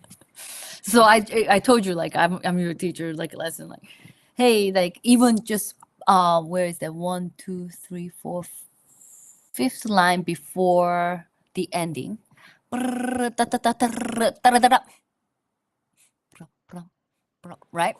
It's all this. It feels like all of a sudden a long pause, but also your heartbeat is like going like this because it's loud, and then you just came out of most difficult section. So what I will do is to kind of, you know, I was counting. I don't know. I thought I counted correctly, right? That's kind of be my arguable, like thinking like, hey, you didn't do it correctly. Like, no, I thought I was right. So one thing, practicing things like this, it's so useful when you record yourself. Like I wouldn't even do the whole thing. Like, okay, if this section is the problem, let's see if I can go a few minutes before. Start from there. And then go to the section that we are just mentioning. And when you're recording those small things, like, yeah, get the metronome. And I will really listen, like, oh, where am I? Whoa, there, I'm pushing it there. I'm like slowing down. So I kind of go with it when I do metronome work with my recordings. Like I kind of have to go stop and go. Like, oh, there is, I'm pushing here. Oh, okay, like let me start here. You know what I mean? Like, because it's really impossible for whole thing to be like, oh, right? But that's where we are hoping to achieve. It's like the internal sort of timekeeping, internal clock matches our metronome. That's what's the difficult. It seems to be moving a lot with the rest, and that's really hard to do, right? So I will record, like you should be thinking like, oh, she crazy. I thought I was counting just right, you know? So I will do a lot of that smaller section record. It doesn't have to be fancy recording like you just did. I would just do with even my phone because it's not the quality of the snare drum. Like, okay, like, am I crazy or am I not counting it? Am I rushing into it or am I not counting it and not coming in early? Most of times it's like too early.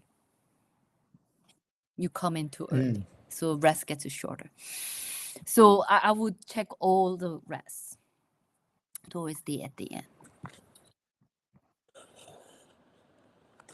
Okay, perfect. What else?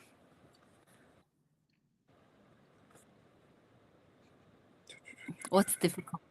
That last line, what advice would you give me with all the fast roughs going into the triplets? you have Yeah, any I would advice for just that? make it into once again all the flams, all the roughs. Keep the same, you know what I mean? Like, Perfect.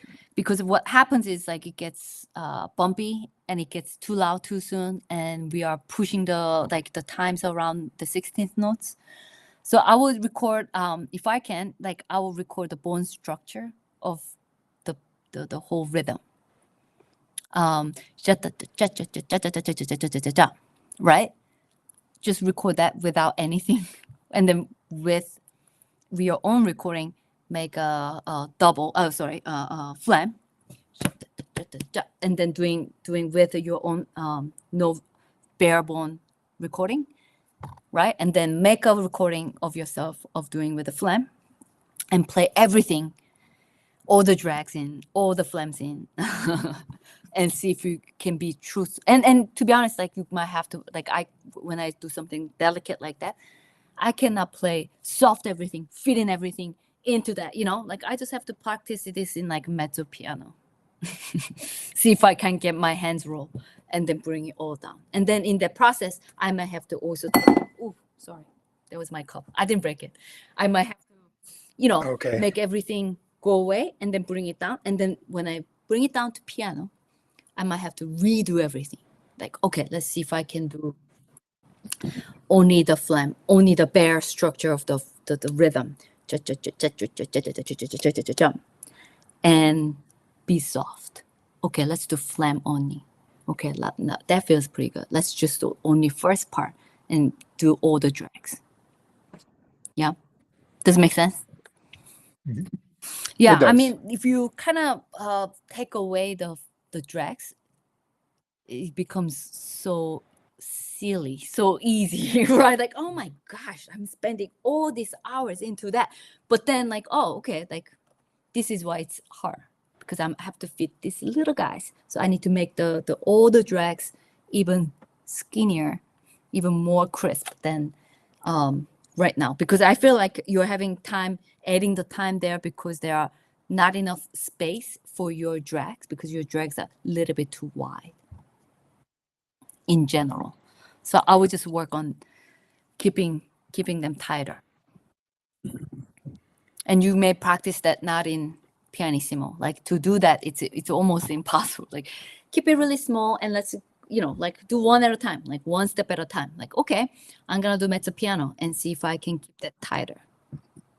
That's really hard too, you know? And once you get to do that, oh, I like this form, I like this spacing, let's bring it down. Be a little bit more, have a system rather than like, this is where I do what I want to do, let's go there. Like, I think that's why it's so difficult, Eric. Not because it's hard, like because it takes layer of work. Yeah. Because I think you know what you want to go, where you want to go. Just make it into, okay, skeleton. What do I want to sound like? You should hear what it sounds like, not like popcorn, right? Like you should have really clear idea of what the rhythm is. And those are just decoration. But sometimes in Delacruz, a lot of times, most of us fell into this decoration kind of takes, you know, takes off. Like, oh no, like it's so hard. Like I can't really hear what actually the rhythm is. Or, you know, we're slowing down because we can put the less important stuff. It's actually not as important musically speaking, but in the percussion in this setting, that's why we are asking you to play this one, right? Clean, control, and soft. Those things takes, not because it's just hard, like we know, it just is a different skill set you need to acquire. So practicing soft roll, like that's how I warm up, or having really nice drags, like those takes work, you know. Okay, now I have a really good one. Let's see if I can bump down the dynamics, you know. So I would just say like, yeah, like I think less of the whole section, but more of like small measure, because I'm not saying that you need to dumb it down, even though, you know, people professional level, when they have to play this, like, okay, they have a few spots that they have to pick out. Don't be afraid to just be like, okay, I'm gonna do this measure this way.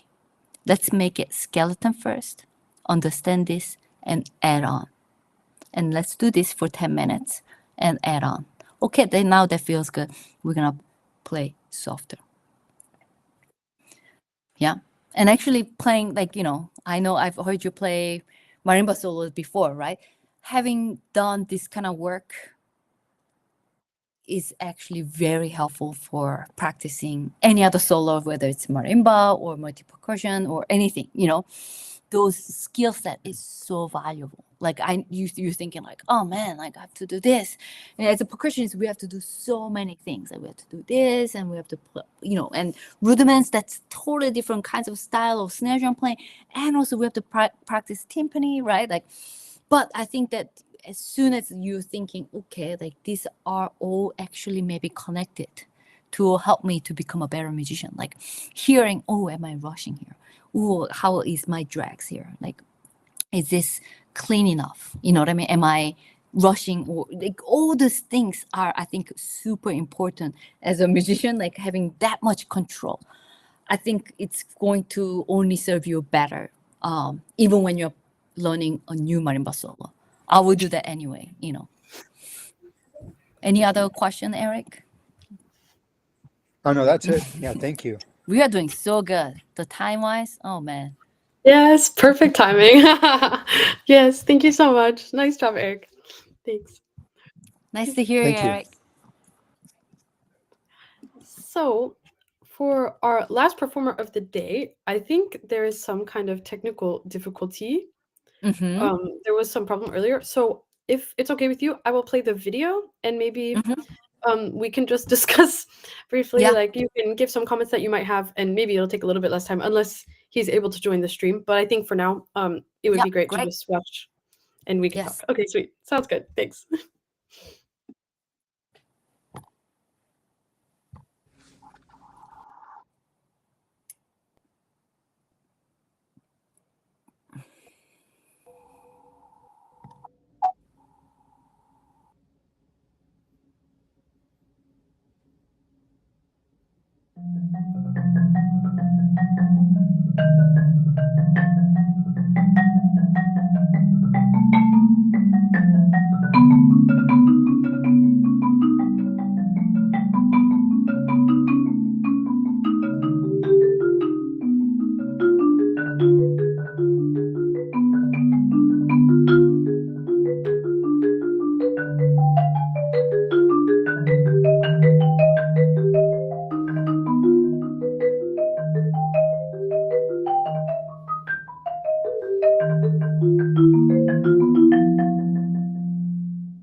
Oh, sorry, I had you muted there. Sorry, what was that? No, awesome. I love this piece. Megan, what's the Yeah. student's name?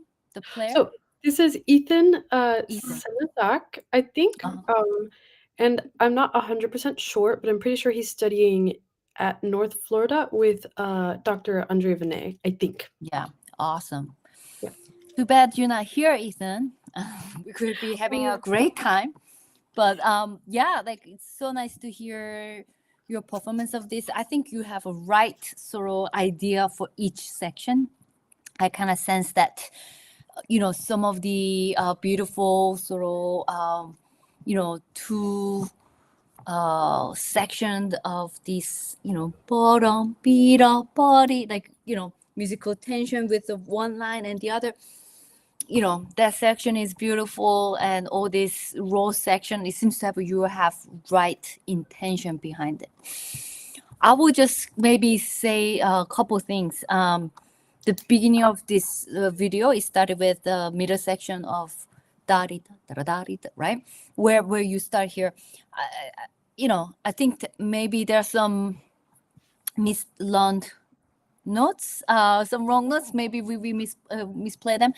But I think maybe we can find with those accents and dynamic markings, what I'm hoping to hear is a little bit different than what we have heard the first, 4 pages, first section, right? We have this really colorful and serious, but here maybe it's a little bit more of constant beats. Like in the first section was about like being ambiguity and something, the 6 note chords and quintuplets and not able to really feel where the pulse is. Here, even though there is no specific meter, like there is a sort of constant 8th notes, right? That's kind of guiding us. I wish that you can maybe showcase, like this is very different kinds of attitude towards music. So this piece was influenced by Indonesian like gamelan music. So if the first section was like this slow, beautiful Japanese gamelan, maybe here it can be like more Balinese, like with the different accents, can be maybe more different weights. Think more as different kinds of weight than just the accent, pure accent. I think that will help you maybe relax and find the right groove for the section. Yeah, and I think the whole, I said like leading it to the row section, you have really nice intention behind it. Just double check the notes here and there. I think it's really sneaky with a different, the notes. Sometimes we miss some of the notes, but yeah, I think the row section, I like all the sound that you're creating. I would like to mention maybe, Mickey does give you the guidance on the tempo, right? Like quarter note equals 45. Like 45 is really hard to feel. So I put that on the 8th notes, and that's helpful with all the dotted 8th notes anyway. And I think what I'm missing is like it's so slow that like I feel like we don't have this motion in the music. I think sometimes we are maybe too slow. So just double check with the metronome marking and see if you can feel more motion in this section, even it's soft and beautiful. And I think you're doing really good job with bringing out the different colors here. So yeah, I think that's pretty much it. Yeah, totally. It was a really nice performance. Yeah. Thanks, Ethan, for playing for us today. Yeah, Bob, Ethan. Too bad you're not here. Oh yeah. And I think we still have a little bit of time left. I actually just wrote down some questions. If you are, and anyone else still here on the restream, let me know. Maybe send in the chat, or I can bring you on stage if you'd like to ask any questions. But I will go ahead and start. I actually, I know you just were at the Nashville Marimba sessions with Michael Burritt a couple weeks ago. He just visited us up here in Scandinavia, like 2 months ago or something. I studied with one of his students, and so we did this marimba festival with him and my teacher Johan Bridger and a bunch of the students from Sweden and Denmark. It was amazing. Yes. But he asked, we were talking about what are the top 5 marimba solos of all time. And I never thought to ask people that question before. I think it's so interesting. I was wondering, maybe top 3 or top 5. What are like your favorite pieces like in marimba repertoire that are just like totally next level? For me, it changes weekly. Totally, that totally makes sense too. Right? Like I'm just like, oh, come on. Yeah. I've been working on this piece by Peter Klatzow, Yeah. Dances of Earth and Fire. Me too And right now. we can Yeah. have that, you know. Yes, we can talk about that one too. Oh my gosh. Yeah. So I played this piece when I was undergrad as a student, and I think I wasn't wise enough to appreciate as much, right? Like revisiting something after 20 something years, like, wow, there was so much to discover and appreciate and bring it out. It feels very different piece for me right now. Like back then, like, oh, my teacher, it's written for my teacher, wrote to Van Cise, and he thought this was a masterpiece, and I was like, yeah, but I didn't really get it in the first. But now I'm just like, oh, I sort of know why this is such a great piece of music. Just understand someone to understand that much color, and also possibility, capability, Very and giving true. us this huge gift, right? Like I'm keep discovering about myself too, like, oh, what can I do with this section, so I love that piece, and I love all this Klatzio's music. In the past I played his concerto and his duo piece with the cello, but yeah, this has been kind of the bucket list of those 3 to 5. Yeah. Okay, so number 2, I mean, like we have heard some of the Japanese literature, like Time for Marimba and Mirage is definitely on that wall of Hall of Fame Totally. marimba pieces. And then the other thing, yeah, maybe we go to 5. Number 3, yeah, I think Druckmann. Yeah, nice. I think like we can't leave out that sort of huge piece for marimba, like reflections on the nature of water. Like I think that really pushed all of us, not only better marimba player but better musician. I think I love the pieces like that, like Yeah, pieces that that's so really true. challenges us even after 40 years, right? Like Yes. that is for me, like like I keep going back to the older pieces. But yeah, and then I have so many. The pieces that last 10 years, I guess it's Lucas Ligeti, Thinking Songs. Mm-hmm. It kicked my ass learning it 10 years ago. I still need to go back to it, but I haven't been able to. But that's been like one of my favorite pieces. And also there are 5 movements, 30-minute long piece. Mm-hmm. And it sort of expand what I can do on marimba. You know what I mean? Like, Yeah, that's so pushes cool. you to the limit. So that piece is cool. I've never heard of that before. I just wrote that one down. I will Yeah, definitely. please. Yeah. And there's another brand new piece by Juri Seo, Korean American composer. Juri lives in Princeton, teaches at Princeton University, and I think Garrett Arney, who teaches at University of Kansas, commissioned it. There's 12 preludes. Yeah, like I haven't gone to it yet, but that's on my list, things to look out for. But it goes on. Like, of course, I left out Vignal, like Alejandro Yeah.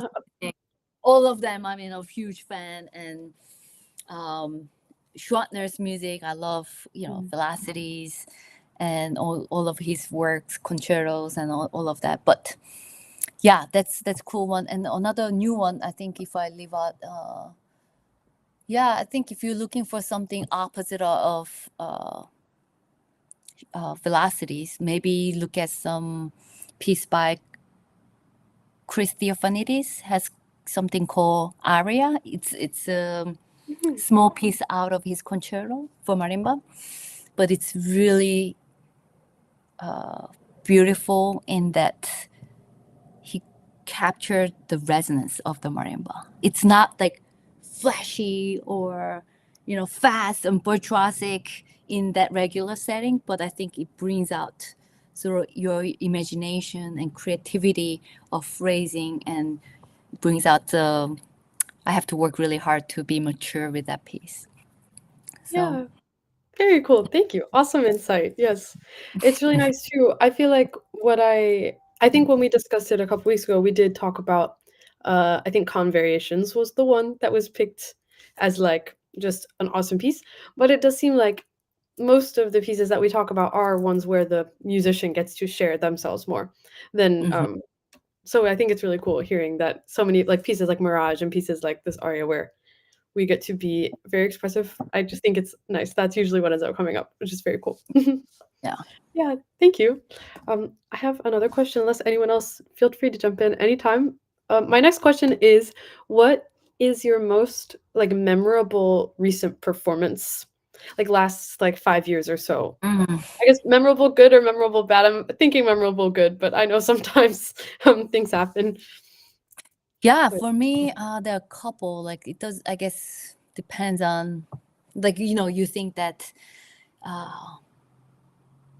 it has to be huge stage to be memorable, but for me, I just came from south of France, working with a composer and a cellist on this new piece by Tanaka Tenehi, Irish composer who lives in Princeton as well.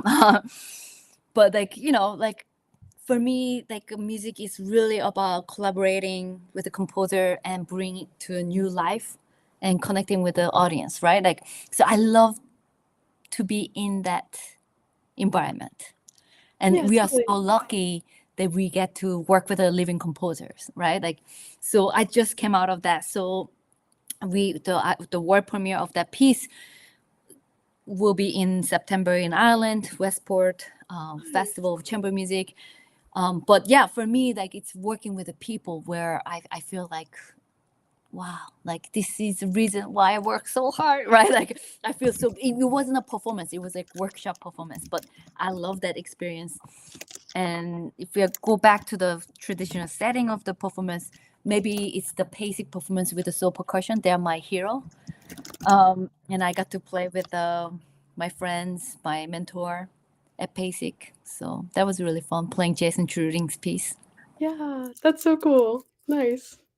Yes. Thank you. I have one more question Okay. as well, Oh. which this one I feel like is a little bit more of a rabbit hole, should I say?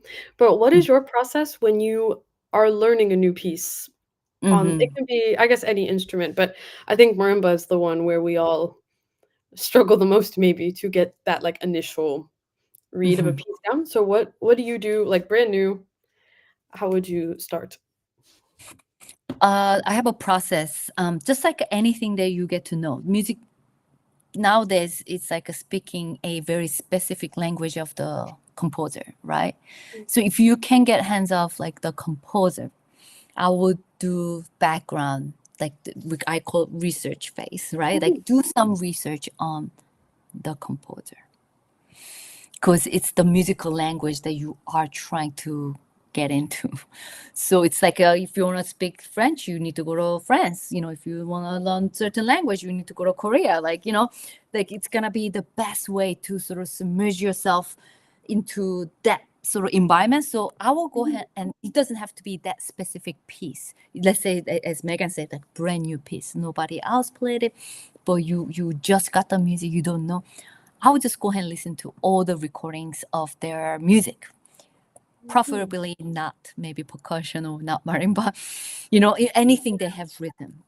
I will just try to understand their musical language and see what it sounds like, what it feels like, what it tastes like, right? Like you want to kind of get into that musical language as much as you can. When you're walking, you listen to it, right? Like when you're relaxing, I put on a, you know, before I got to France to workshop with the Danaka, I put on recording of this, you know, string orchestra with the singers, like, and it was beautiful. So like I can actually listen to it when I was, you know, walking in my, you know, neighborhood. So that's the first thing. And the second thing is going to be, I mentioned it to Axel, the first player. When you get the score, I think maybe that has a title, maybe it has no title, maybe it has a meaning behind it, why this composer created this. Just understand what this is. Is this written for a marimba? Yes. And see, okay, is this low register part of the marimba in the first half, and the second half you go up? Whatever that is, I will try to get a structure figured out. Yeah, totally. That's a really good tip. Yeah, like just making sure that you know what you're dealing with, and just look at the whole piece, not just the first section. Like, oh, it's E flat minor. Like, no, E flat minor. Where is it going, right? Like, and it's coming back. Totally. Right. So, like, understanding the whole thing of it and seeing, okay, what you're dealing with. And then when you are working on it, I still divide up. Like, okay, like section A, first section. Maybe I should do this today. Oh, wait a minute. The third section also repeats of this. So let me jump into third section and do this. Oh, I realized in the second week, second section doesn't repeat. So maybe, I need to spend more time with the second section. Oh, the most difficult section is, right? Like, so just understanding, chopping up the piece where it makes sense to you. Don't feel bad. Yeah. Like if someone else, doesn't agree with how you chop it up. But I do a lot of chopping before I can connect it. And that seems to really help me if I work, I'm working with the new composers and brand new world premiere. But if you're working on a piece that is somebody has worked on it, right? Like there are plenty of recordings. When you have a pretty good idea what the piece is, what kind of language the composer is speaking, maybe that is a good time to kind of listen. Ooh, okay, that person spent probably 100 hours before me. Let's see what that person has to say. And when you listen to this, it is a tricky one because, nowadays there are so many, good ones and also bad ones, right? Like you don't know. So I would say, good quality, hopefully. But as a student, I think you get confused. So listen to not just one, but many to figure out, right? Like, because when we are listening to just one recording, it's very easy to be doing like, oh, this piece goes like this, that person did like that, you know what I mean, without thinking, without reasoning. Yeah, true. Thinking for yourself. So yeah, when you're listening to it, I advise that you listen to 3 to 5 recordings and see, oh, okay, that person did it different, kind of empowering you to be like, okay, that person did like that, so okay, like maybe I should think of my own way to do a certain way rather than I'm gonna copy that one, Yeah, so totally. Yeah. Hopefully that's helpful. Yeah, that's super helpful. Thank you. And we only have like 1 more minute, but we do have one question from Sergio. So I will ask super quickly is why did you decide to use the Stevens technique? And like what was your process to deciding like how you wanted to play the marimba and everything? Yes, that's really funny. Why did I decide? That's actually really good question, Sergio. I didn't actually have much choice, right? Like when I first learned it, like I didn't know actually there are other techniques, right? I learned it in Korea, and from a teacher who studied with somebody and just came back to Korea. They was like, oh, you're supposed to use this technique. And for me, it was not as intuitive as some other people around me. So it took a while. But just like anything else, I don't really believe in that you have to use certain grip to do XYZ, right? Like you can play with any grips. Like to be honest, like I don't really fix if students feel good and they don't have a trouble playing the piece. I don't ask them to change the grip, right? Like to be honest, if you can play with your feet and sounding good, like I'm gonna let you play with your feet, So I guess it's a personal preference at this point. Like my Stevens grip is been there like longer than 20, 5 years. So like I feel maybe most connected with that. But yeah, like it's kind of funny. That's a very good question. I wish I had option like some of you guys do then maybe you know, but just like anything else, like grip is going to be, technique is going to be a tool to serve you to deliver your musical expression, musical idea. So I think it will take you, you need to invest enough time with your tools to develop that. So if you're taking a long time to get to a certain level, I think it's okay. Like I would say the younger person, if I have to give myself younger version to younger Ji Hye, I'd be like, okay, be patient. You're gonna grow into it, right? Like it's a painful here, and all these blisters, like it kind of sets in, right? Like once it's there, like it doesn't hurt anymore. My doctor's like, oh no, look at your hands. Like it's okay, it doesn't hurt anymore. It's kind of bended anyway, But I think that that time that you invest with your grip is really important. So develop whatever that is. You don't have to able to do everything, I would say, but it is nice to understand different grips, the good and bad. But it is good to have one grip that you feel comfortable expressing. Yeah, totally makes sense. Thank you so much. And thank you so much again for your time today. We are totally out of time. Do not want to hold you too much over. So thank you for being here and for spending your evening, afternoon with us. Afternoon, evening for you. Yes, so thank you so much. And we will see you next